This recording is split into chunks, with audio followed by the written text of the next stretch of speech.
Hello, everyone, and welcome back to the Black Expat Experience, a podcast highlighting the lived experiences of Black expats, nomads, travelers, and students around the world. I am Kendall Tyson, your host, licensed psychotherapist, and a fellow Black expat currently living in Beijing. I know I say this every episode, and it's always true. We have another great episode and guests in store for you today, and I would love to welcome to the show Vanessa Shaw-Dore. Hi, Vanessa. Hi, Dr. Kendall. How are you? I am doing amazing. I'm so glad That's that you're excellent. here. Thanks for Uh, having me. yeah, so everybody, we're both in Beijing at the moment.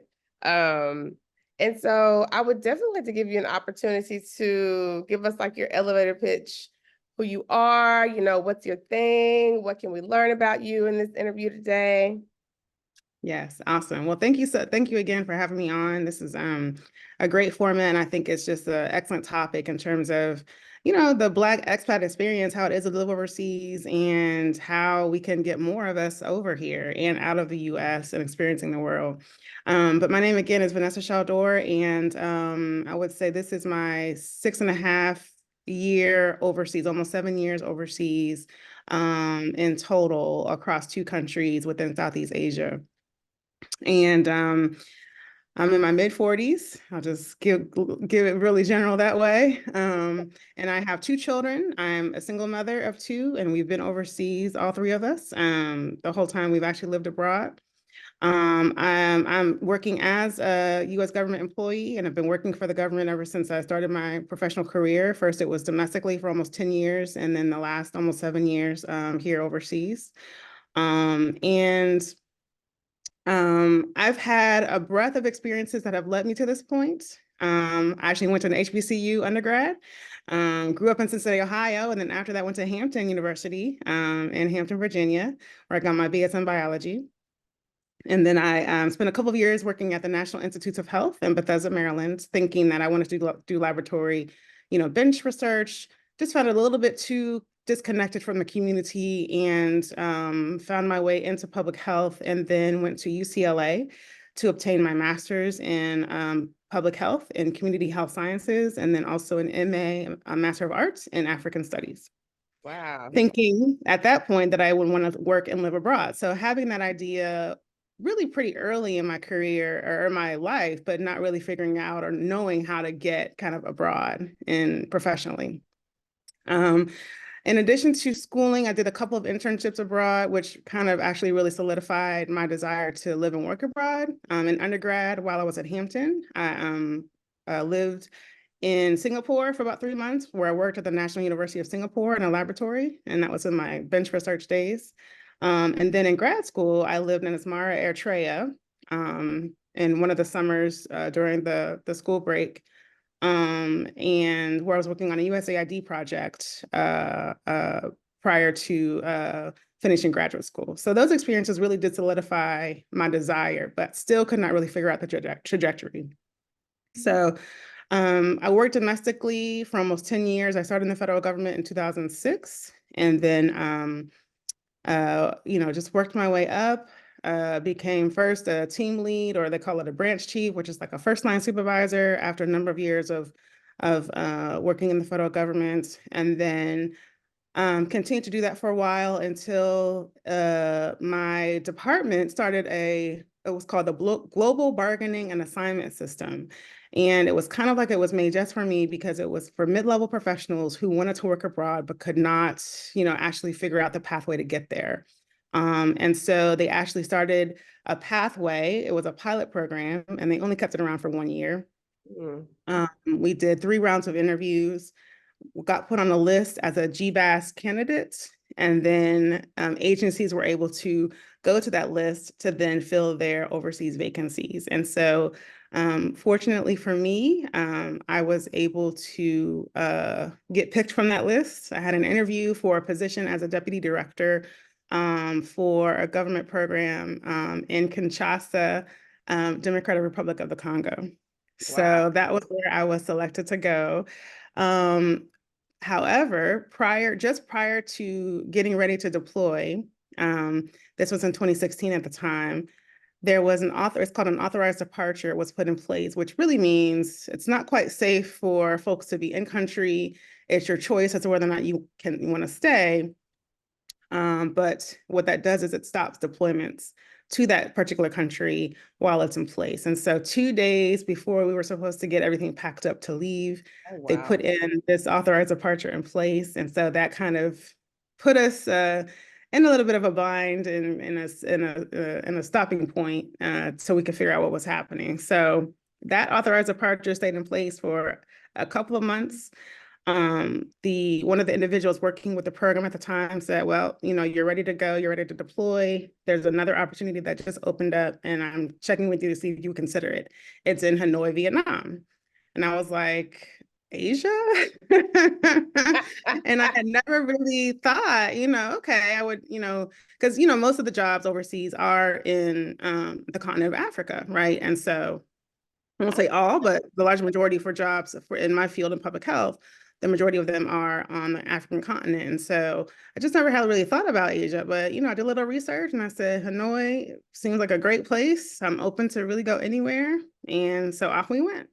Oh And that was my goodness. February of 2017 when we landed, February 8th, 2017, we landed in Hanoi, and it's been on and popping ever since. Listen, so when I hear you share that very varied and interesting account of how you got started, the word that comes to mind for me is exposure, like early exposure. hmm Um, like having that early exposure of one, seeing us live abroad, right? Yeah. Two, being in places where you have opportunities to go abroad, study internationally, intern internationally, work for multinational corporations or the government. And hmm it really just brings to home for me one of the foundations of one of the pillars of why I chose to do this, right? Is so other people that are just like wondering, my life feels stagnant. I feel like there's more for me out there, but I don't know what that looks like or how to even get there.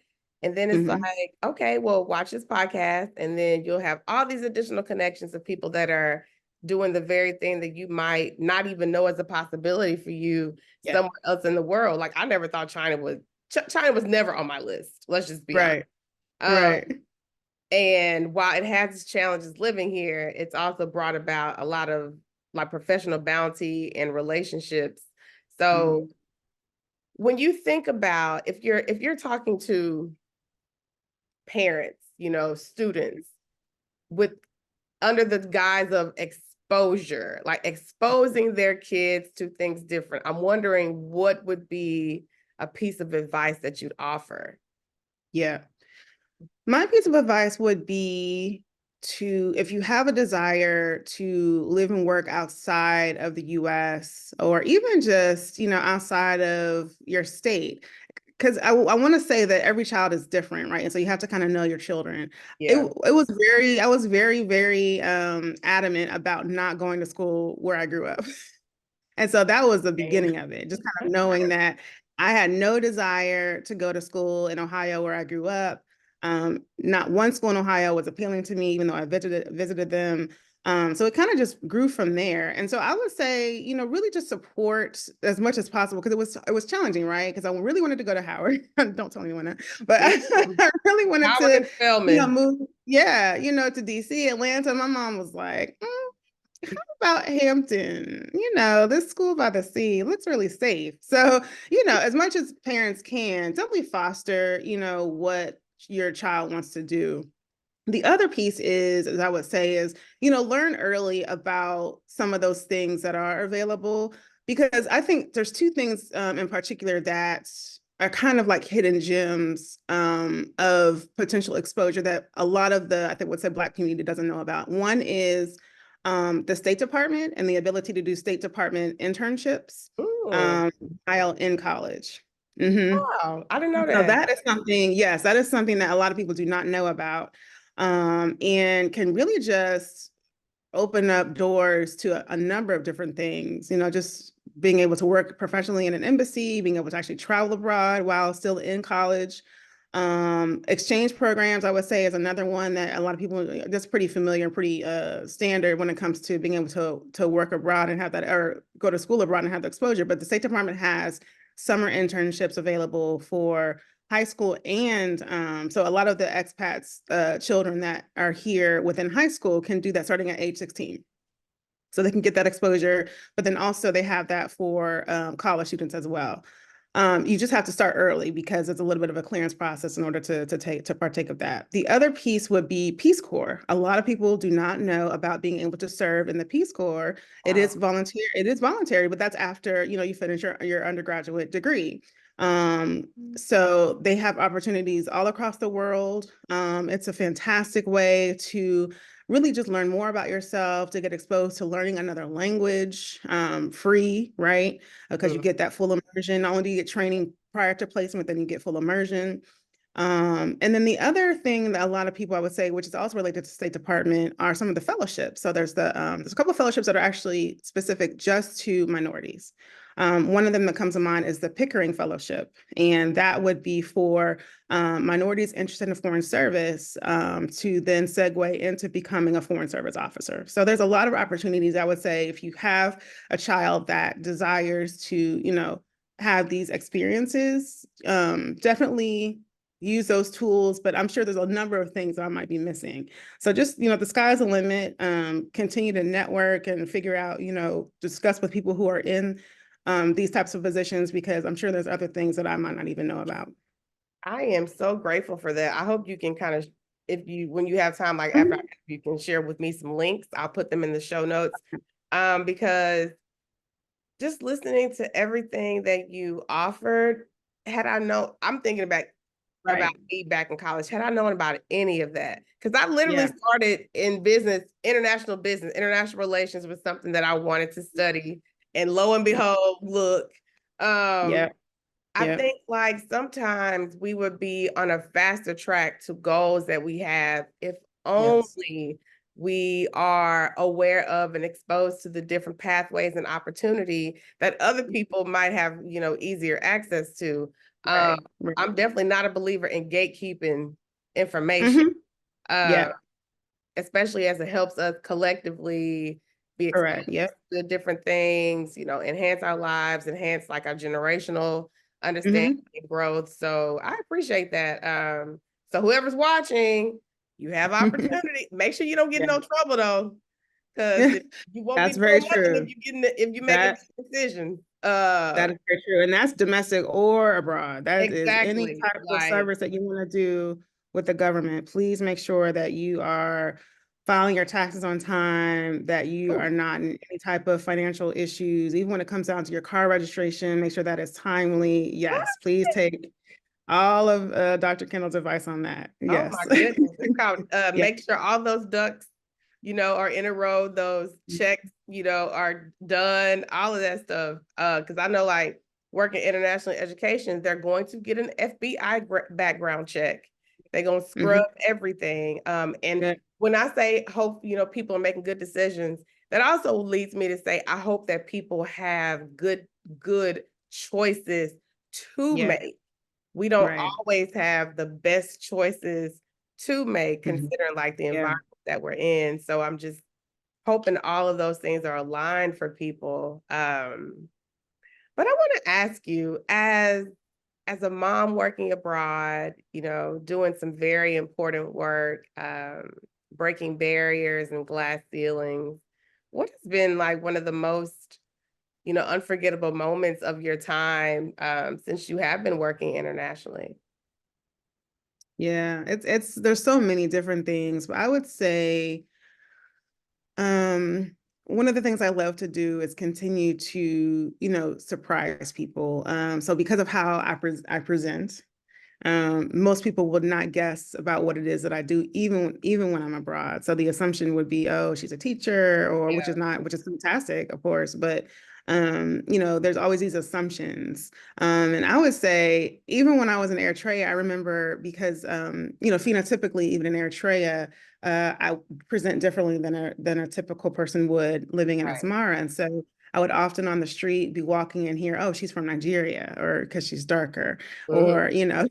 or, things of that nature. So I love to continue to surprise people, that there are those of us out here, not only, am I a Black American, so, I call myself indigenous to America because I do not know which country within Africa I'm from. Right. And so that's number one. Number two, that I'm, out here with two children, just, making our way. And, that's always so surprising and shocking for folks. But number three, I would say one of the most rewarding things has just been, the ability to be able to, continue to work in the spaces that, I feel I belong in, but then also exposing my children to a life that I had no idea was even possible Yeah. when I thought that I wanted to live abroad, if that makes sense. So I had no idea how far this journey would take me and them, and how much it would expose us. And it's Yeah. just every day it's a surprise because, um, my daughter will just be talking with our housekeeper like in full Mandarin, and it's just like, When it's hard. That's hard. she's just so natural at it, and and it's just she literally has a second language before, and she's not even out of high school yet. And I just find that to be, I mean, I don't, she probably doesn't think that's a big of a, that big of a deal, but for me, and because of the desire I had in my heart to really want to expose them to a different life, to see that fulfilled every day is kind of amazing. I Yeah. love that. So on those days when you're sitting and you're wondering, am I doing the right thing? Am I a good mom? Am I, the self-doubt creeps in, and then the wonderings, you know, what are some things that you kind of recall and go back to that helps remind you that you are all that and more, that you're how have you grown, like that demonstrate the growth that you've been able to make as a person, as a mother, as a professional, as a role model. Yeah. Yeah. And because those days happen, they happen all of us regardless. I would even, because they happen to me, I can only assume they happen to everybody because we're all human. Just, just thinking, did I make the right decisions? Does it make sense for my children to be the onlys, when it comes to maybe their classroom or their school? And, is that good for them? But then I think back on, how I was an only, even in Ohio, right? Because if you're going to school and then you want to take some of the more advanced placement courses, you'll find yourself that a lot of people of color, the students of color have been pigeonholed or Yep. streamlined into, Right. tracks that are not even, tapping into any kind of aptitude that they might have. And so Exactly. I can remember back in high school thinking, I want to be in the AP classes and talking with my mom about how we can talk to the counselor because I want to be in these certain classes. I don't know how I knew that at that age, but I just kind of go back to that and thinking, well, I've never really fit myself into a box. I've never really fit. I'm just trying to figure Right. out how to get out of whatever box seems to have been created for me. And so when things get uncomfortable or I feel like, oh, what is really going on with my life at a particular time, I just think about, well, this is my path and this is what makes sense for me. And everything might not be perfect, but it's definitely, I think, a pathway that God has led me to, and really just He's still ordering my steps. And so I feel that even if it doesn't seem like at that time or that day that things are for a reason, everything will work out the way it should. Yes. I second that. I co-sign on that. And I'm just, as I'm listening to you, sounds like we've had some very similar experiences. Like my mom is a retired counselor, so access to that education was never like the challenge, but being the only definitely was. And I'm as I'm listening to you, it brings me back to where I grew up in Huntsville, small town in Texas, racially homogenous, but the power structure was not. And Right, it makes me think about access to more rigorous opportunities educationally. So being in AP programs and being denied right, the opportunity to be in GT in elementary because of a perspective of one teacher, or not yeah, there not being many of us in those particular classes, although there were lots of brilliant people who maybe behaved badly or were provoked to behave certain ways, so they didn't have access to certain things. And right. And it Exactly. makes me like, it makes me think like, what do we do as expats that still have a connection to home, um, Hmm. indigenous to, the States? Because again, Hmm. I don't know Hmm. where I know. parts of Yep. my family come from. Like how do we give back in addition to this, right? I know that you were on our panel. I want full disclosure, y'all. Came to my school. We had a panel with the student organization that I'm one of the sponsors of, Student Anti-Bias, Anti-Racism Committee, and she laid down the information for the kids on being, I would say, a trailblazer in this particular type of arena. And you literally are the personification of like that dream, right? Of representation matters. You are representation matters personified. I am representation matters at my school personified. Yes, How do definitely. you how do you reconcile that on the days that it gets very difficult as a Black woman Yeah, in spaces? yeah. It can be tough, but I've realized that I kind of like the tough things, and Yeah. that's kind of what keeps me going. It actually kind of fuels my fire, which is probably not a good thing because the more challenges that I'm presented, the more I'm just like, oh, I'm gonna prove you wrong, and this is what we're Mm, about to do.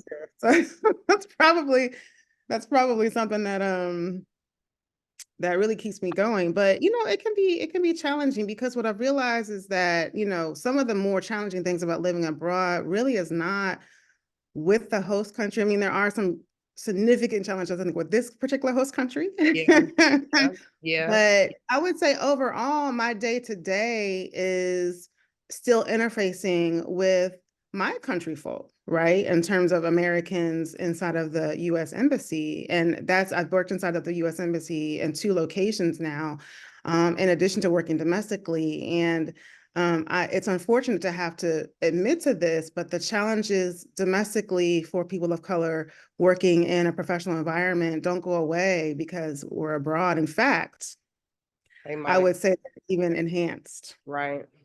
because the thinking is, how did you get here? Why are you here? And how can we figure out how to send you home? I would say Exactly.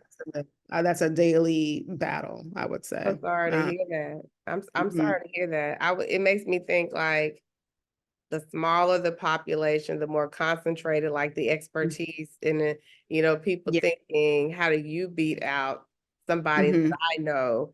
And not Right. not having the resume receipts and not really understanding. It makes me think about I think a situation that's happening in the States right now. So, Harvard be in the news for all the wrong things lately. Harvard has the new Black president, and I can't Mm. remember her name. And I was reading this yesterday on Twitter where there are people leveling these complaints again about her. Is she the DEI hire? And is she qualified? Not recognizing that she went to one of the best boarding schools in the state. I think she may have even graduated from Harvard, if I'm not mistaken, but she has a laundry list of accomplishments. And I'm Right. like, how is it? How do we stay sane? I'll just speak for Yeah. Black folks specifically. How do we stay sane in these environments that continually question and Hmm. push and not offer the type of psychological safety that is needed to be able to thrive and do well in our jobs? Like, how do we still continue to grow and thrive in and make change under these circumstances? Yeah, it's best by still being great.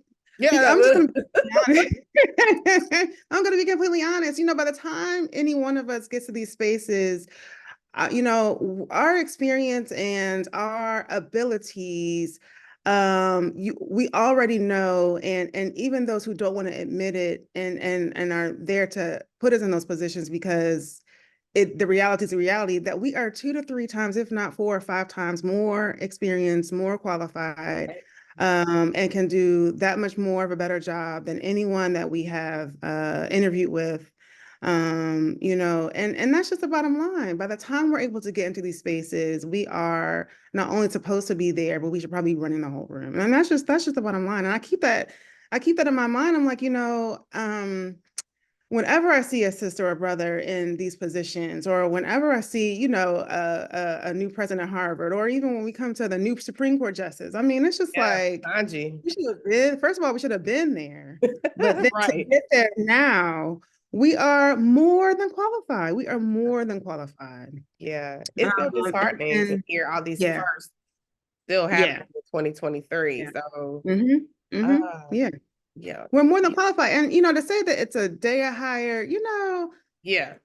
the fact that that's even still said is the reason why diversity, equity, inclusion, and accessibility and the push toward that is still necessary, because the power structure is unfortunately still very unbalanced.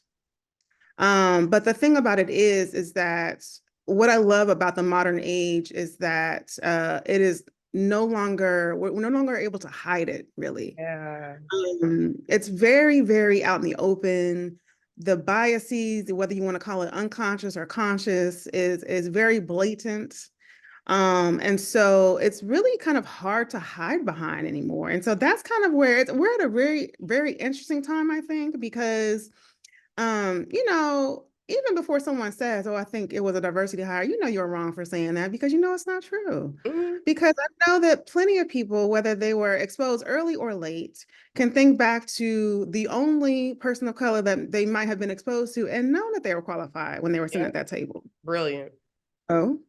And so, I just say we just have to continue, and in order to kind of keep ourselves sane, we just got to surround ourselves with our community. The numbers are not where they should be when it comes to Department of State. Foreign service officers are still, when it comes to people of color, there's still a heavy lack of representation. The higher you get up, when you get into the senior foreign service, the numbers are dismal. I want to say Mm. 1% or less Oh, of wow. senior foreign service, yes, ma'am, Wow. are Wow. people of color. Yes, it's very, because when you look at the civilian side, the numbers are matching where Department of State is located within the Washington, D.C. District of Columbia. Civil service numbers, are in line. 13, 14% of civil servants in the Department of State are people of color. Then you switch over to foreign service, that declines down to, I think it's 5%. Wow. What And happened? then the What's the higher you barrier? go, oh, Is that something we can talk about? If we can't, you that's know, fine. no, we can talk about it, because I think that, what I love, with this administration, this is the first time that they have actually, I think, made some strides. So Ambassador Abercrombie with Stanley was the first diversity inclusion officer that the State Department has hired to really focus in on why is the trajectory toward foreign service so challenging when it comes to people of color. And it starts very early. The recruitment. The Mhm. recruitment efforts, we can say, are very focused on Middle America, to the point where there are portions of our great land that are very heavily recruited for foreign service, and it's very well known. It's very, Wow. very known that people of certain segments of the U.S. are heavily recruited into foreign service. Yes, and a lot of them are in Middle America. What is it that Yes. what is it that the people, well, we know affinity bias is definitely one of them. You want to bring on people that look like, think Look, like, yep. live similar to you. So there's an issue right there. But I'm Yeah. I'm curious about what is it about, other than the obvious, um, that segment of the country that whomever's making the decisions feels like they are more apt and ready, as opposed to the coastal, or Mhm. the South. Yeah. What is so appealing? I don't understand. Well, when you think about the U.S. embassy structure and the desire to maintain diplomatic relations and what you believe that diplomat should then look like, um, I believe that controls a lot of how things are organized and then orchestrated, and then how recruitment process happens. I Yeah. would even say down to when you're actually selected as a foreign service officer, it's all pretty much based on very interesting but historical systems that in the past have not included people of color. So I'll give an example. When you are brought into the Foreign Service, you are required to report to duty for your training class at a certain date at a certain time, regardless of any other personal matters that might be happening in your life. And I had a friend who recently went through this as a single mom Wow. and was just like, if I didn't have any type of family support, I would not be able to do this. So right then we realized this system is set up for men who have spouses that are able to stay at home and manage, if there's children, manage that. If not, manage whatever household logistics are happening in order for them to drop everything and be able to pick up this career at a moment's notice. So there's one. Wow. The whole system, once you're in, is based on bids. It's based on who you know, who likes you. And when you get placed, it's called a handshake. Now, a lot of these terms that I'm using, Good old boy. yes, correct. There you go. Yep. So the whole system is based on, something that that's not familiar to us, but it's very, real familiar to a certain segment of the American population. Right, Yeah. right. So it's when we have these conversations, people are just like, representation matters and all these things. Like we know, but the system is normally the issue. Like there's not issues with the pipeline. The line is broken, or Correct. there is no line to Correct. like there's literally no infrastructure built to bring in these other Mm. more diverse, richer, more authentic perspectives that's going to be more representative of the country Right. out in the world. I don't even know where to think like you begin to chip away at that particular type of systemic erasure. Yeah. Yeah, it's really tough because it's not just even in this field. It's if you go across all kinds of different fields, it's very, very similar. When you look Yeah, at how professionals are able to break into certain schools or, how you're able to get those first jobs, it's all very, very, very structured. it is. And so my goal, it has always been and will always be that when I'm in a position, and I've done it here, to make hiring decisions, to, make those decisions or have influence on who can get what, that I do it in a way that's unbiased. Yeah, Because what I have found, I've had the ability to hire, I would say since 2011. And I've realized over these number of years, when you are hiring in a way that you're hiring for merits, you're gonna get diversity by default. It just period. happens Period. because people are qualified. America is diverse. People have a plethora of experiences. They come to the table, and they present their credentials, and lo and behold, diversity is there. Diversity is there if you're not selecting against it. Right. If that's And so, really what you want. correct, I mean, correct. because if we think about the statistic of which like subgroup of people have the most education in America, it's women that look like us. It's people that look like That's us. correct. That is Right. correct. So if we are basing it solely on merit, like Yep. you said, it can't help but be Yes. diverse. Yeah. Um, so then that tells me that there are, and this is even with like international education, right? Yeah. I was looking at a post, I was on, I'm part of this organization, ALOC, and there was a post that was made, and one of it was a job description about we want people with passports from these places, UK, Canada, Australia, et cetera, US. And Yeah. as opposed to focusing on credentials and Yeah. aptitude and knowledge and experience, you want location. Um, Right. and that doesn't necessarily equate to efficient, effective, Right. culturally responsive. And Yeah. I think one of the things I want to ask is kind of goes back to it links, but it goes back to something that you said earlier in the conversation.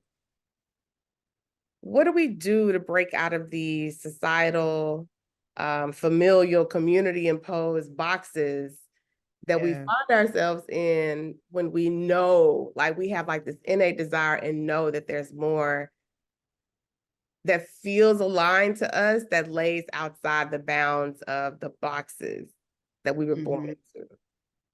Yeah. Yeah. It can be really challenging. It can be really challenging.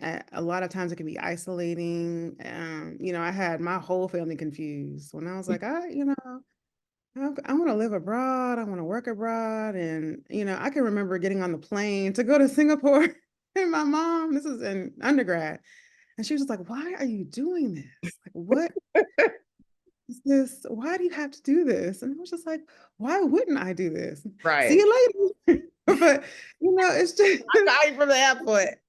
yeah, exactly. And I don't know. It's, I think that not doing it, because I really just think about how we don't know, for sure if there's another life. In fact, most of us are taught that this is the only life we're going to have. I grew up believing that you get this one life. This is an experience on the earth that is preparing you for another realm later on. And this is the Right. one experience that you're going to have. Why not take advantage of everything that is offered? And it's difficult. It's not to say that that's the easy trajectory, because it's not. Yeah. Um, I mean, I have friends in undergrad who, and I just look today, I just marvel at how they just became exactly what they wanted to be. I could just remember saying, I don't know what I want to do, but I just feel like I want to be someone important. And when I walk into a room, I just feel like I want to be recognized for what it is that I'm doing. And I have another friend who said, I want an MD and a PhD, and she has an MD and a PhD. And I have friends that said, I want to be a dentist, and they are dentists. I mean, it's just amazing. I think that when you have it in you about what it is that you want to do, you owe it to yourself to pursue that the best that you can. Yeah. And it's difficult and it's challenging. Um, but what I think everyone should know is that the gifts that are placed inside of us are there for a reason. And it's not easy, but to ignore them and stuff them down and not foster them, you're really just not doing justice to yourself, to the universe, to anyone. Yeah. Um, Oh, you don't kind yeah. of allow yourself to expand upon what it Yeah. is that's been placed inside of you. Mm-hmm. I really appreciate that because it takes me into this next thing I want to ask you. When we think about like our families as Black people, Mm-hmm. um, and some of the cultural traditions that we have as a collectivist, more of a collectivist type of culture, and how sometimes it can be very challenging to be the outlier, right? Yeah. The one that thinks differently, the one that lives a bit more boldly, the one that asks the questions that might counter um, a narrative that we've been taught, et cetera, et cetera. And as you share, not stuffing down that desire, that dream, that longing for more, right? Mm-hmm. How would you say one can go about making sure this is the mental health part, right? Mm-hmm. Not living in alignment. Like I talk about alignment all the time. Because as Mm-hmm. somebody that's had these lofty goals, sometimes that fear of isolation, like you said, the loneliness, the just being different, not accepting that you just want more out of life. How would Yeah.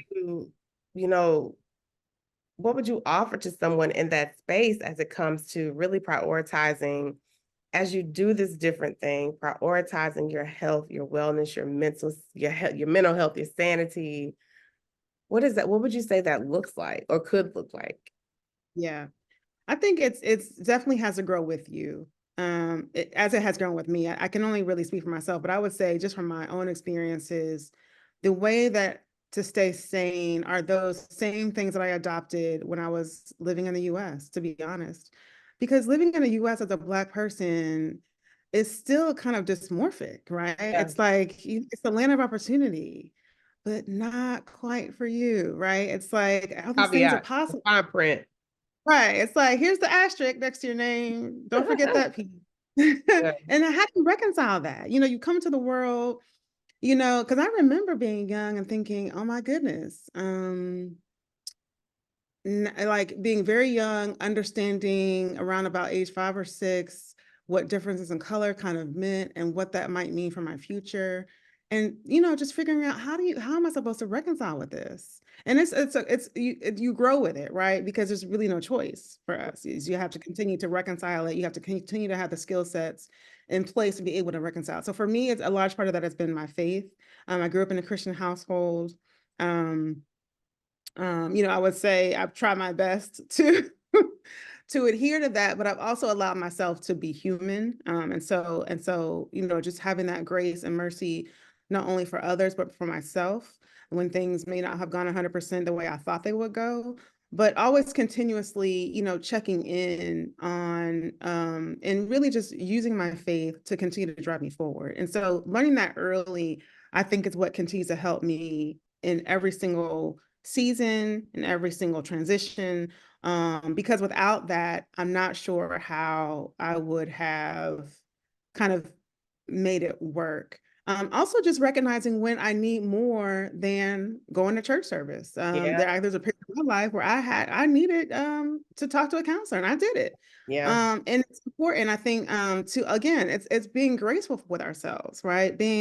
Knowing that we're human and knowing that we don't have to do everything by ourselves. So not only do you have, for me, not only did I have my family, to the best of their ability, even though, what they could offer me is limited because again, I'm kind of like the black sheep. But then having your friends who are kind of are that circle who are go-getters, but then also, not only having the spiritual background and having church, but also recognizing, like I did, and allowing yourself to do that. Yeah. Recognize when you need to talk it out, when you need an impartial or someone who might not, know as much about you to really just kind of take a step back, help you take a step back, look at things objectively.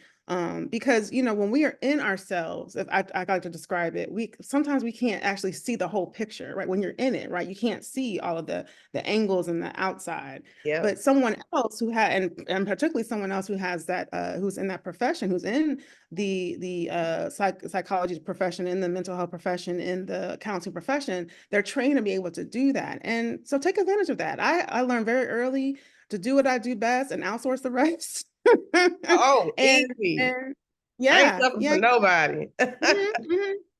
And if I can't do it, then I need to seek out those who are trained to do that and then and get that skill and get Yeah. those and get. And so I think that, for us as a people, though, I know we have a long way to go when it comes to, you know, definitely doing that for ourselves. And to be completely honest, it's understanding how it can be a little scary, but we have to think about how our community has structured itself in a way to kind of fill in the gap, so to speak. But now we're at a place, I think, where we need to start to seek out those professionals and those environments that allow us to fill in those gaps more, I would say, more holistically. Yeah. Yeah. So, I and appreciate it's so many different things. Yeah. I appreciate that. And in that vein, it also makes me think about, in addition to kind of like filling gaps, how do we begin to do things new? How do we start new, healthy traditions that honestly align with old cultural practices to bring about new, generational healing? When we talk Yeah. about like culturally responsive ways of responding to trauma, and because honestly, being Black in America is a traumatic experience. It really much is. It really So is.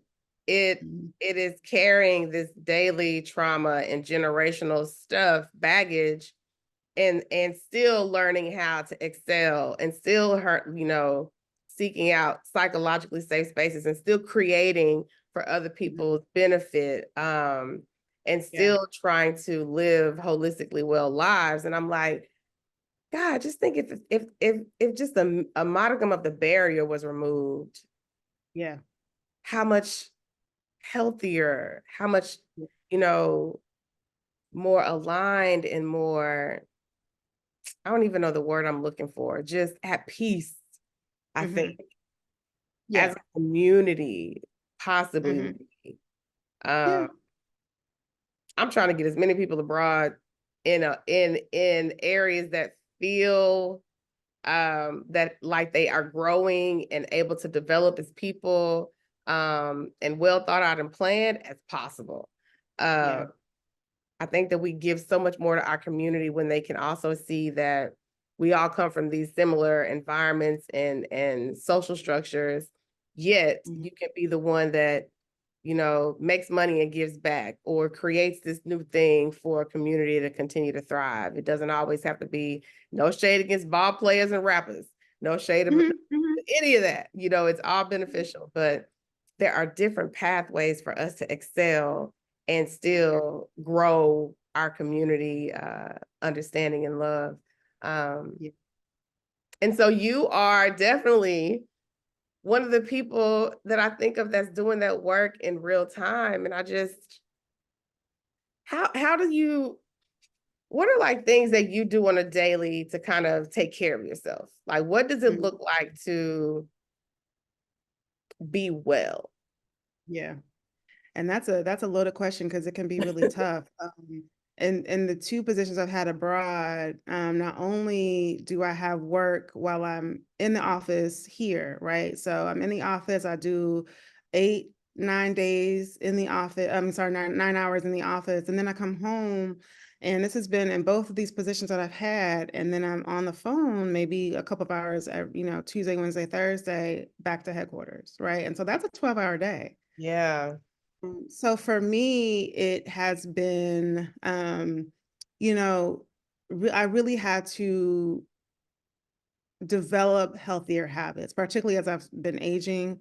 I didn't grow up with the best health habits eating wise. And so I really had to learn those. I had to learn what it meant to how to optimize my health in a way that would allow me to continue really to work at a very, very high level.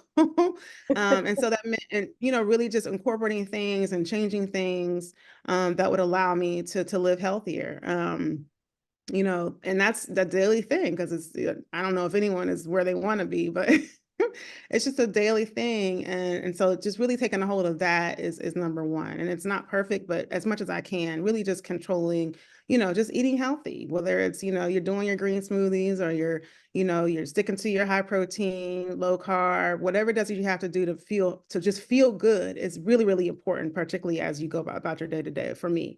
And then, exercise, just figuring out the way. For me, it was riding my bike to and from work, just what is it that I could do at a bare minimum to be able to move my body, to be able to keep it, as as optimal as I could. And, Yeah. in terms of like knowing that my day, 10 to 12 hours, I didn't have the time to do it in the morning, maybe not having time all the time to catch a class in the evening, which is what I love to do, our group classes. But what else can I do to at least get something in? So there's that. And then, for me also is not only the physical, but the spiritual piece. Luckily, there have been churches in this location here and in Hanoi when I lived there, in terms of being able to go to services, in terms of being able to be connected to other Christians. And so that's been really important and that's been possible.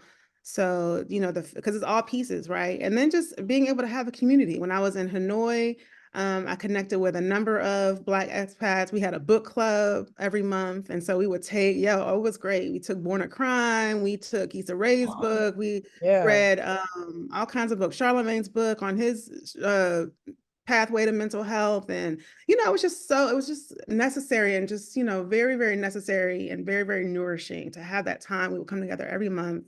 We would, bring food. We would just talk about it. We would talk about how it relates to the experiences that we're having, in the workplace. And it was fantastic because it really was like therapy, to be completely Yeah. honest. Sounds like an Um, affinity group. yes, yes, it really was. And so I'm actually trying to figure out how to do that again, because I know in my next location, I'm going to try to figure that out. But I can help you out. Let me know. I can just, help you figure it out. yeah, yeah, but really just figuring out those things to continue to get the spiritual, mental, and physical, as much as you can. No, it's not going to be perfect. It's not going to be, there's still going to be challenges because, work is and living abroad can be a crazy, crazy lifestyle. But as Yeah. much as you can, being able to focus in on those things and really just figuring out those tools and then how to continue to incorporate them and enhance them that to work for you.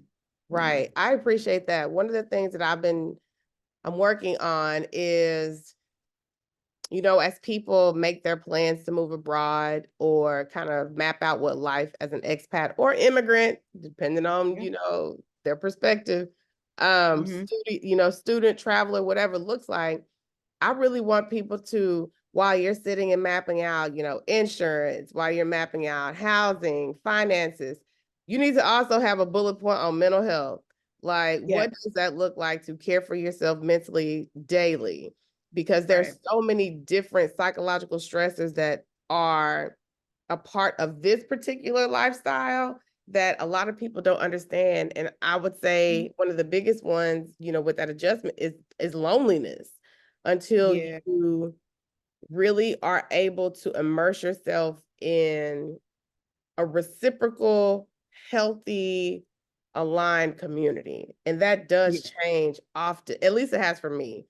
Mhm. Uh, Mhm. Often living abroad, there's I feel like there's a lot of disappointment that's involved in that as well. Because when you get to Yeah. know them, sometimes you recognize like, oh, Yeah. maybe maybe this relationship or this, ship isn't Yeah. one that's gonna help sustain me while I'm here, or maybe only for a certain purpose. And those are Mhm. different difficult like realizations to come to as you're Yeah. in a space and you don't have many people to connect with. I want to ask one more question related to like the kind of mental health aspect of things, and this is for definitely from a parent perspective. Yeah. So, without getting into too much detail about, difficulties that have arisen in the city that we're in, Mhm. um, Right. as a parent of Black children, and we know the international schools here don't have a large population of Black children or Black staff. Mhm. What does it look like to be that support when your kids might be experiencing their own psychological safety challenges at school, mental health challenges at school, exposure to people having mental health difficulties? Like, how do you, one, make that a priority? And how do you take care of yourself as you're having to deal with those particular types of issues? Yeah. Yeah. I mean, I was just thinking about that today. Yeah. And because I have, so me and my children have been abroad since 2017. When we left Maryland, where I was living and working prior to going abroad, my daughter, who is my oldest, was 9 years old. Wow. Um, she had just turned 9 that previous October, so she wasn't even like 9 and a half. And so and then my son was 20 months old. Oh, So wow. he doesn't even know what it is to go to school in the US. So I had my daughter in a Catholic school prior to going abroad. It was very diverse because, of course, Maryland, right outside of the DC area or in the DC metro, they still call it, is very, very diverse. And I remember, having conversations with her and her saying, Mommy, why are people all different colors? And so, she was very inquisitive. She was very trusting though, too, when she was younger. And I was just thinking about that today. I was like, man, I miss those younger days when she'd have to fact check everything I'm saying. But Right? I think, All that knowledge, child. yeah, oh my goodness. And this generation, it's very, very, it's a lot, right? But it's a daily thing and it changes. So I would say now I'm at the point now that she's a teenager, my oldest, and now that my son is still young, and so he's still very much in the learning phase, and I'm still very much a strong voice for him. But for my daughter, I'm now realizing that I'm gonna need support. I need Yeah. support, and I've sought that out, right? Yeah. I sought that out because I think one, because I know of how that helps me when I allow myself to do that. I think it's that much more important for me to allow her as much as she's comfortable to be able to do that as well. And so, and because it's not only just being abroad, I would say, even if we were in the States with everything I'm seeing on the news, I mean, I haven't lived in the US more, I haven't been in the US more than a couple of months at a time since 2017, but for everything that I experience when I go back and for everything that I see, remotely, I'm just kind of like, I Yeah. think even if we were still in the US, I would be at this point in our trajectory and her trajectory, I would need support, and so I don't think I think that being abroad does have its different nuances to it. But when it comes to the mental health space and the world that we are faced with now, with everything that we see on the news, with everything kind of happening in terms of like how safe or unsafe we are when we step out of our house, Yeah. um, it's I'm at a point now where I realize that it is okay to get support, particularly when it comes to teenagers, where I'm learning it's a it's bittersweet, right? Because they're becoming more independent. My daughter is so independent, but at the same time, because she doesn't need me, I don't know. I might not know everything I feel like I need to know, and maybe I don't need to know it, but someone needs to know. Someone who's a trusted adult, who has had certain experiences.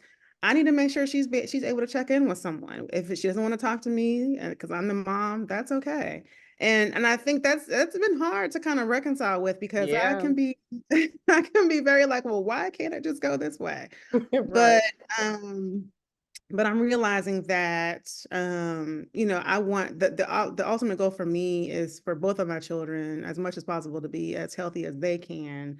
So if that means that I have to get support in order to ensure that that happens, that's what we do. Yeah.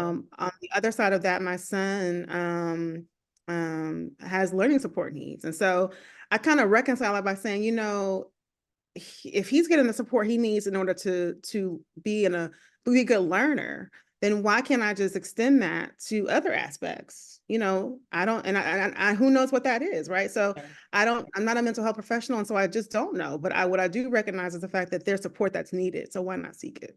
Yeah. Yeah. I listen. You have spoken such a word on that. Um, Sometimes I wonder, especially for us as Black women,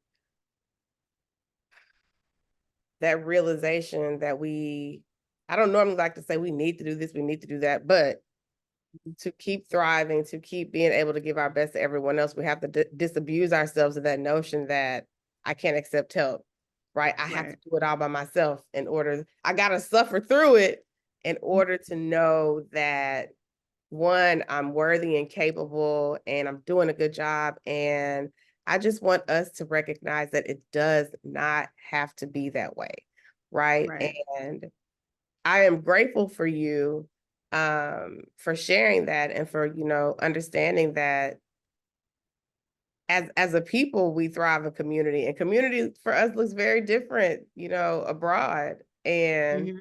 to be open and paying attention to the shift, in the Yeah. way that we experience our lives, and knowing that, okay, the tool that we need to be successful here might be Mhm. different than the tool that we need to be successful, back in Yeah. the US or in another country. So thank you Yeah. for being open, right, to those Mhm. possibilities. And it brings me to this, particular question.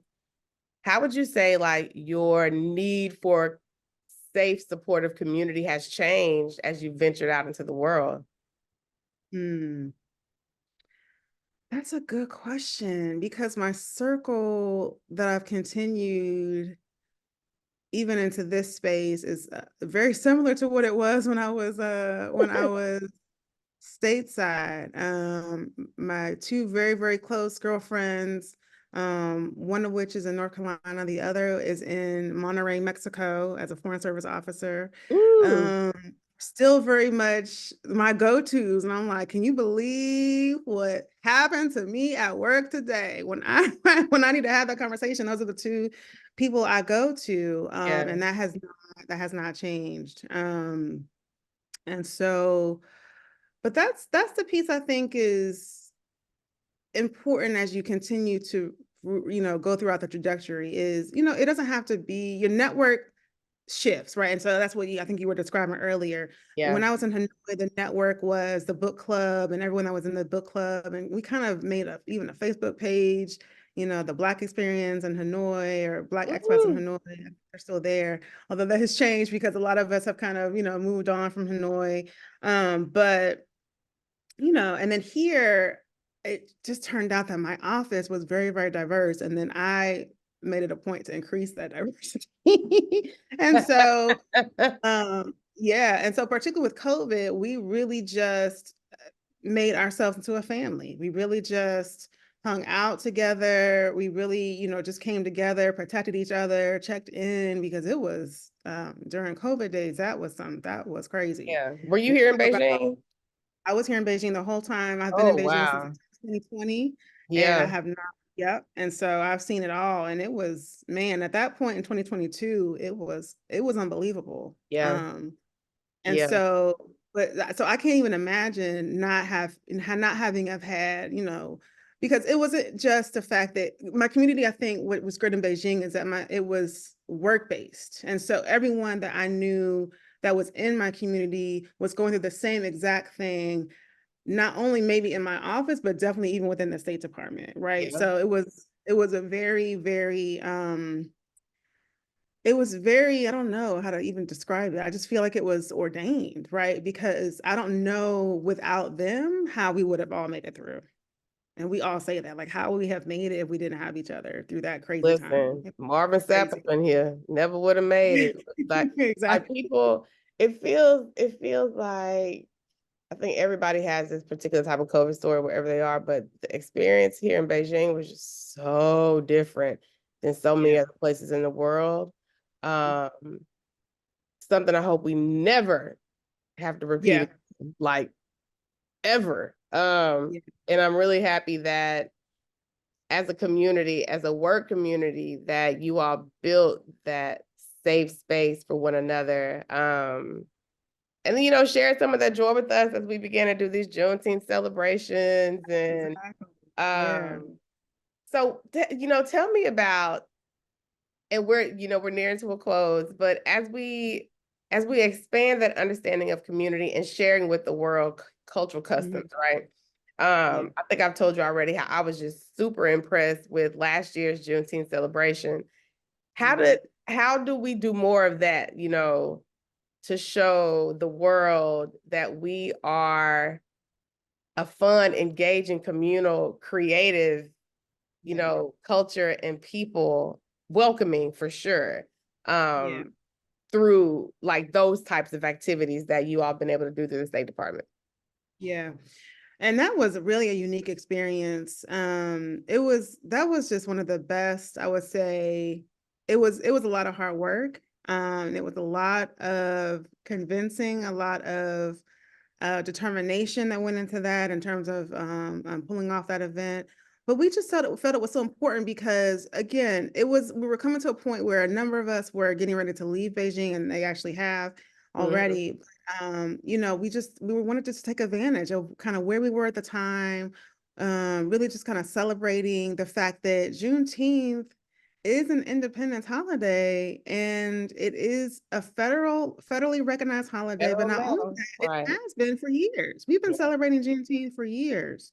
And so, just to be able to be in an environment, because I really have to commend my colleagues and leadership at the U.S. Embassy here in Beijing for allowing us to have that space and allowing us to be able to really put a spotlight on the fact that Juneteenth is important. It was just fantastic, and then everything just came together.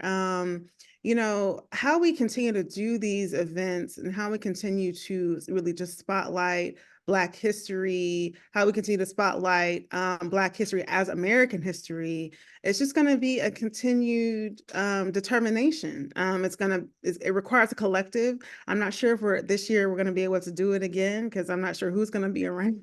um, Ah, but yeah, but it's like you got to take advantage of those opportunities when you have them. yeah, But it's just really just kind of you got to continue to push, right? Because as much as the support we had, it was a lot of work. It was a lot of yeah, work and a lot of determination. yeah. Um, And it a lot it of all paid off. It paid off in spades. Like it was amazing.